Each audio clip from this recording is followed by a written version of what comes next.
Well, hello, I'm Janet Morena, Executive Director of Priests for Life. Welcome to our program.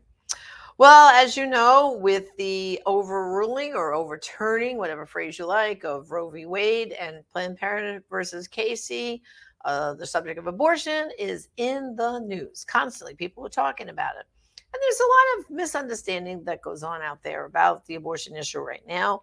Of course, Planned Parenthood and the far left, they're crying and complaining, oh, these women, they're not going to have enough abortions. And of course, we know in so many states, abortion is still legal till birth, brothers and sisters. And that's why, we have to really pay attention to what's going on in our state.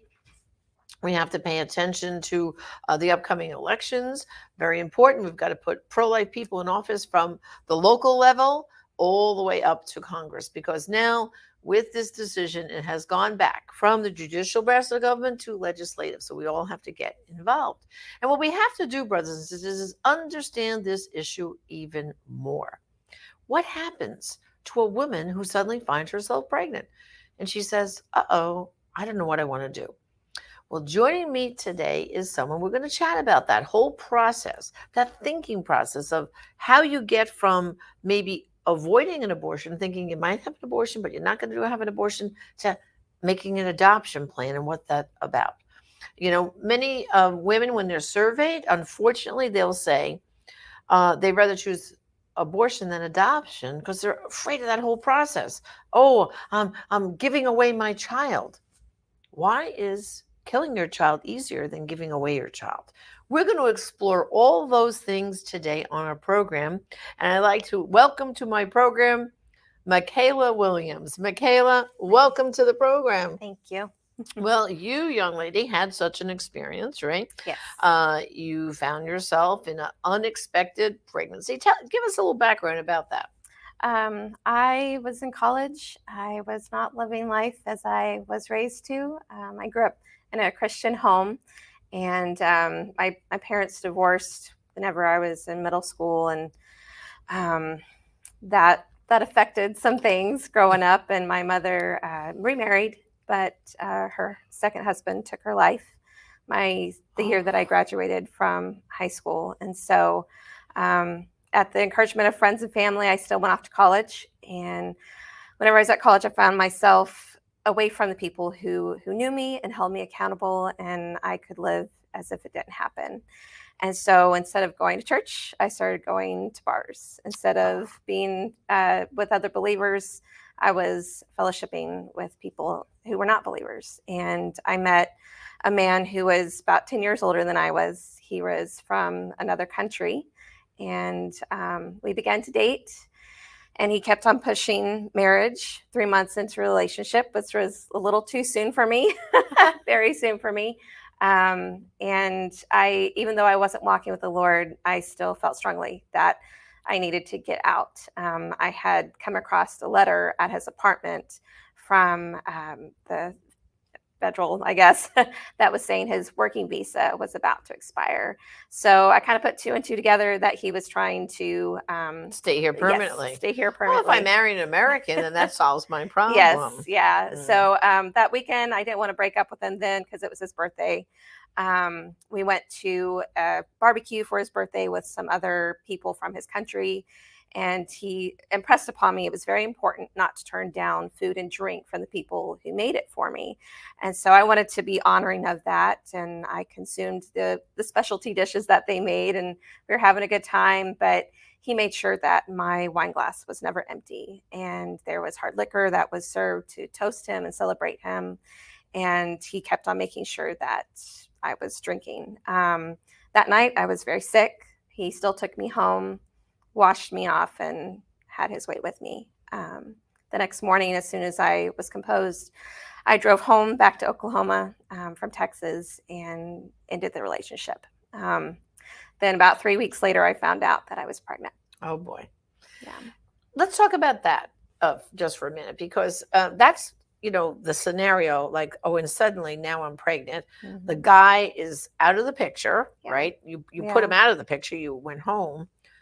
What was going through your mind at that very moment? Like, oh my gosh, when you got that little pregnancy test and you're looking and it says pregnant, what were your feelings? And like, what did you do initially? honestly, it was something that I wish that I could have like taken out of me for a second, just put it on a shelf so that I could look at that and be separate from it. But in that moment, God is already knitting the mother and the child together. You are already feeling the effects of the child, and it was really difficult because I always wanted kids. I always wanted to be a mom, and I knew that children belonged in a family of a mother and a father. That's how God designed it. And Right. even I was a child development major in high school, and I knew the studies and statistics about single moms and single parents and kids who had fathers in their lives. And I knew that my child needed a father, but I knew that marrying the man, her birth father, was not going to be It the was right. not an option. Yeah, it was Right. not an option. So did you, like, how did you find out you were, did you go to an abortion clinic, Planned Parenthood? Yeah, Planned Parenthood was on the corner of my Christian college campus. So, which oddly enough, I think that is not right. So I went in to get the pregnancy test because at the doctor's office, they require you to have proof of pregnancy to get in with a specialist. And I was really sick. I lost about 30 pounds my first trimester because I was so sick. And so I had to go in to get medical care. I let the birth father know that I was pregnant, and he, of course, offered marriage again. I was like, no, that's not happening. I need to take care of this. I need to go to the doctor. You can support me, financially getting this doctor appointment because I'm really sick. I need to get some medications to stop, the nausea. So he called me a liar. I was like, no. So I went to Planned Parenthood. They took me back. I took the pregnancy test and they did the sonogram, but I didn't know that that's what they were doing at the time. They didn't tell me that that's what they were doing. They didn't turn on the monitor or let me see or hear the heartbeat, but they were confirming that there was a pregnancy. Right. So they gave me my options, and birthing the baby was like the last one was kind of swept under the rug. And they were like, well, in your situation, your early pregnancy, this would be very easy. We could give you this cocktail of pills and this would be the procedure. And it'll be like a bad period. It'll be fine. You won't experience any. And they were talking about the chemical abortion. That's what they were talking about. Yeah. Giving you RU486. You would have taken one pill there. You would have went home a couple of days later, taken the second pill, and aborted your own baby at home. I mean, that's what they were, billing for you. Yeah. And they were advocating. They're like, well, this is rape. You should just go ahead and abort the baby. That's what you should do. Well, see, that's an important point right there. Mm-hmm. You had what was really called like a date rape. Yeah. You did not agree to having sex with this guy. Mm-hmm. He got you, drunk basically, and then took advantage of you. Mm-hmm. And it's so unfortunate that both Planned Parenthood, social workers in hospitals, when a woman has been raped, the first thing they're offering is abortion, right? Yeah. So tell us about that decision-making process. Now, here they're trying to sell you on an abortion. Mm-hmm. You would go in there thinking, okay, confirm the pregnancy, then I can go to a doctor and get nausea medication. Yeah. So you already made a connection to keep the baby, right? I'm going to give birth to this child, right? Yes, in your mind. But here they were selling abortion to you. Mm-hmm.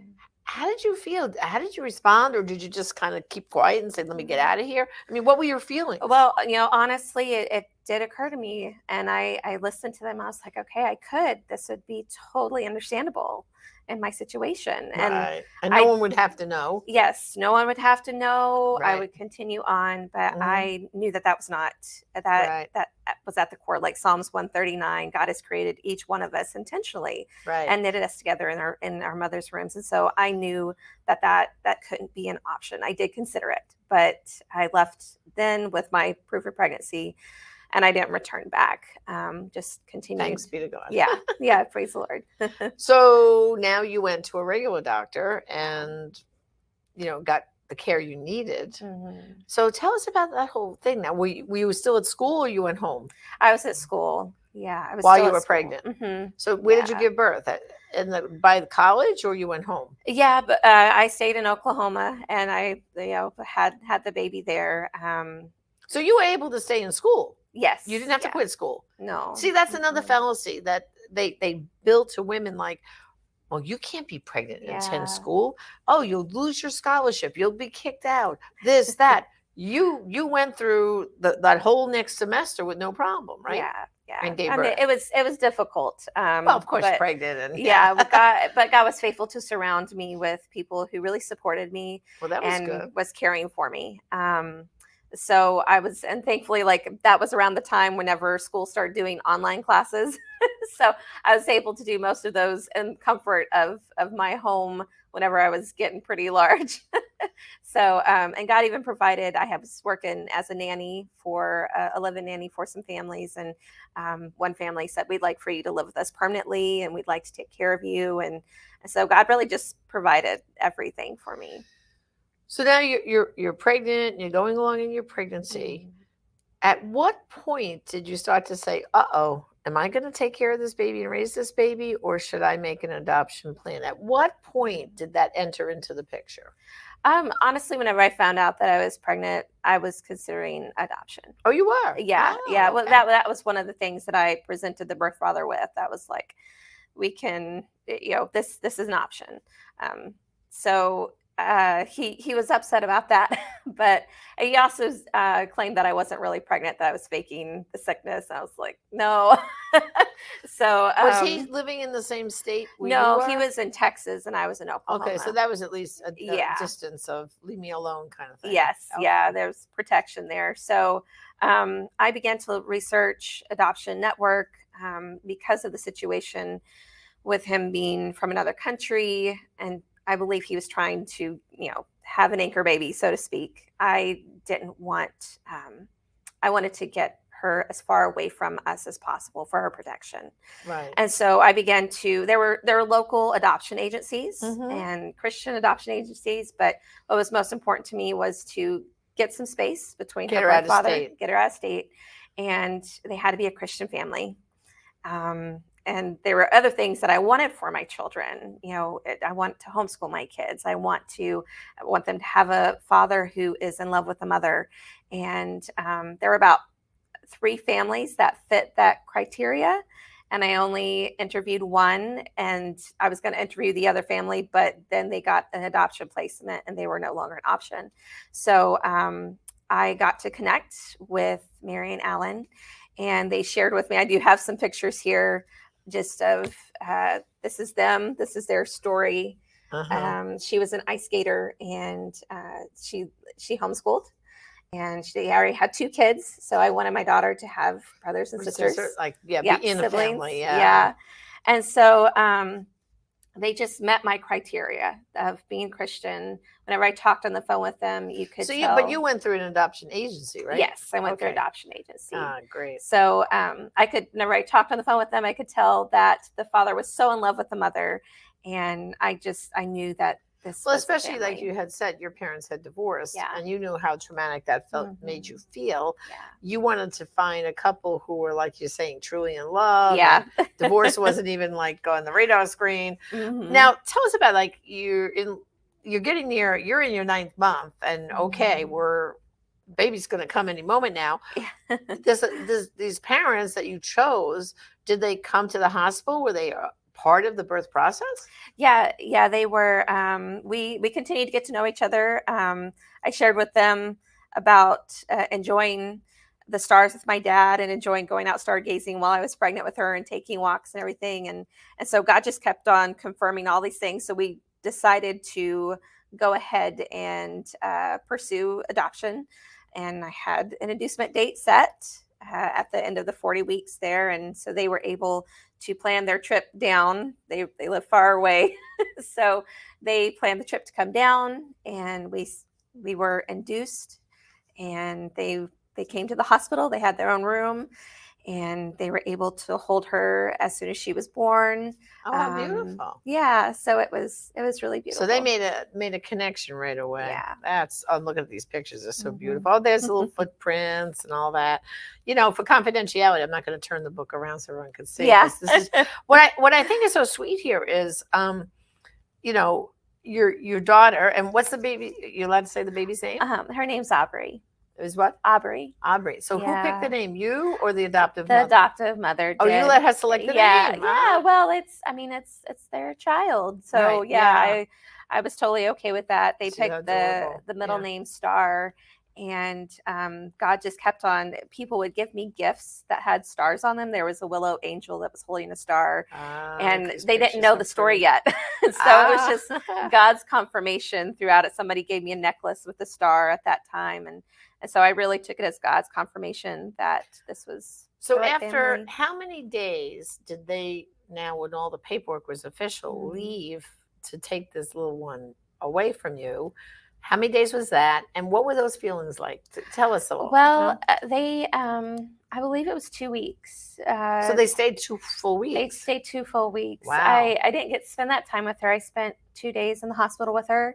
And then at that point, I handed her over to them. They were, they had a room in the hospital. They would see her and I would spend some time with her. And so, but they did stay in Oklahoma for 2 weeks as the people are always curious about that moment. Yeah. So you're in one room, they're in the other room. Did you actually come into the same room together, or did someone take the baby from you and bring the baby into another room? A little bit of both.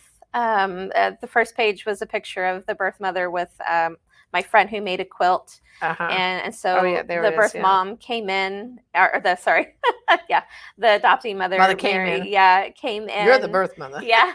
It's hard to, I know, it's hard.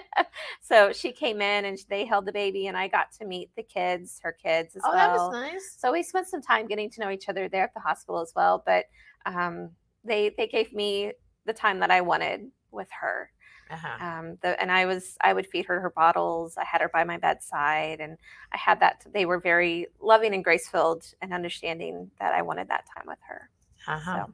But then was there a moment where then you handed her to the adoptive mother? How did that work? I couldn't do that. At first, we did, but the final goodbye, I kissed her, and she actually left before I did. And so that was hard, but I had a peace despite the pain that this was the right decision for her. Right. Because we were connected, and but I knew that this was God's plan for her. Yeah. And I knew that this family desperately wanted another child, and so I knew this was right. So I was able to continue through it. Yeah. And so life goes on now, you finished college and all that, but this wonderful adoptive mother, she kept touch with you, didn't she? Yeah. The birth father did try to contest the adoption. Oh boy. So that was really unfortunate situation. But the judge ruled that you weren't present and supporting the mother while she was pregnant. So no. So I was really thankful that they continued on, and she sent me pictures every month for the first year, which I'm in awe because she's a homeschool mom and a newborn. She's still sending me pictures and letters. So they would, send me letters about what she was doing, what milestones she was doing, how she loved to be read books, how she loved the cat, how she loved the snow. And so I got to look at the pictures and see the joy on the family's face of having her, and the joy in the pictures from her face as a toddler. If you go a few more pictures. Here we are. You can here we're growing her. up. Here we're growing up. Yeah, oh, she just has the sweetest smile. And I see you have beautiful letters here too. Yes, her mother was. So you get to write a letter back to her. I would do emails occasionally. Yeah. So that's so sweet. Yeah. It's. You were very lucky that she allowed this whole relationship to continue. Yeah. So how old is she now? She's 15. Oh my goodness. She's a teenager. Yes, she's a teenager. So does she let you send her a letter at this point, or no? I've sent emails and that's pictures. What I meant, communication. Yeah. So that's the extent of it right now, but that was the adoption plan that I chose for her protection. Mm-hmm. We haven't met since that day, and I hope and pray that one day soon we will be able to meet in person. So is this considered like an open adoption when people hear that phrase? Well, this is more of a closed adoption, semi-open, because I receive pictures and information about her via the letters, and I can send communication back to her as well. I see. All right. Yeah. But it's not where you're going to actually, I guess when she gets a little bit older, when she's over 18 or 21, and she chooses to say to her mom, gee, I'd like to meet my birth mom, Yeah. then that could then potentially happen, right? Yeah, I certainly hope whenever whenever she is ready to meet me, I would love to meet her as well and see their family. But my hope is that she has everything that she needs and doesn't fill a hole or a gap, so to speak. Right. But I hope so. I hope so. I've shared whenever I received pictures of her in the past and letters. I've shared them with my husband and my 2 children. And that's right. So now Yeah. you went on to graduate college, and you eventually met a Yeah. wonderful man, and you're now Yeah. happily married, right? Yeah. Give us a little snapshot about that. Yeah. Well, we've been married for 11 years, and my son Jackson turned 13, and my daughter Brenna just turned 10. And so we've been blessed to homeschool and live in Florida, and it's been great. So my son, I would make it a habit of whenever I got the pictures, I wanted them to know about her and to pray for her. We pray for her every day, for her and her family. And so I would open the pictures and I would share the letter and read to them. And it was really hard because my son at 5 years old, he didn't understand why he couldn't see her, why he couldn't know her. And so, but God has just made it. Well, made now it they're beautiful. older, so they can are, understand it. yeah. So I know they desire to know them, to know Yeah. her as well. But yeah, so So one of these days. as a woman now who made that, I think is a difficult choice, but it's the right choice, as opposed to I have to deal so often with women who've had abortions and the deep regret and the trauma. Because I could tell you were getting a little emotional when I said you had to then finally hand your child over. But I think that's different than the abortion, because the abortion, it's you're not giving life to that child. You're destroying the life of the child, and then you have to deal with that guilt. And for you, in all these years, like now she's 15, you still get emotional, like you miss her. I guess I would say you miss your daughter. But tell us about the feelings of, but she's in a better place, and I did the right thing. So how did you, like, all these years, work through those feelings? I had some resources available to me. There's adoption, crisis pregnancy outreach centers that provided support for me through counseling that I needed. Actually, part of the adoption plan while I was still pregnant with her was I had to go see a counselor as well to kind of work through these things to make sure that I was making this choice and this is what I wanted. Right. And so I had support and I had the tools to work through the emotions. But I knew without a doubt that I wanted her to be in a family that was Christian and had a mother and a father. And so having that peace of mind and confirmation from the Lord that he gave me through all those little things, like I mentioned her middle name is Star, and God kept on giving me stars and little tokens, necklaces. That's just God's confirmation of knowing that was the right choice that I made. And that is the comfort to me whenever I do miss her, whenever I am sad. I know that I can look at these pictures and see that she has every single need provided for. She gets to dance. She gets to ice skate. She's homeschooled. So there's a loving community around her. There's family pictures in here of her extended family, and her mother shares about neighbors. And so I know that she has a wonderful life, that she has every need provided for. And that is what brings me comfort and confirmation. So if you could say something right now to any young lady who is first discovering she's pregnant and, maybe is headed over to Planned Parenthood thinking that abortion is her only solution, what would you say to her right now about adoption, about making an adoption plan? What sell adoption for these girls? Well, I have spoken with a couple of girls before, and just like with you, I've sat down with the scrapbook of her mother's letters and pictures, and I've shared my story, and I've let them know that they're not alone, that they're not a bad person for letting the thought of abortion into their mind. It's just natural, right? But it's society makes it sound like it's a giant eraser. Have this, and the problem will go away. But we know the problem. It doesn't go away. It doesn't. Well, and I've walked along some friends who have had an abortion, and Ah, that has been horrific. yeah, It wasn't as easy as just go home and it's just going to be a bad menstrual cycle. That right, was not the case at all. right. And then the long lasting effects that they experienced afterwards, and even having trouble getting pregnant, and the emotional trauma of that. Yeah. And there is forgiveness in the Lord. God forgives us and heals us and brings us through. And we know that all those babies are with Jesus in heaven.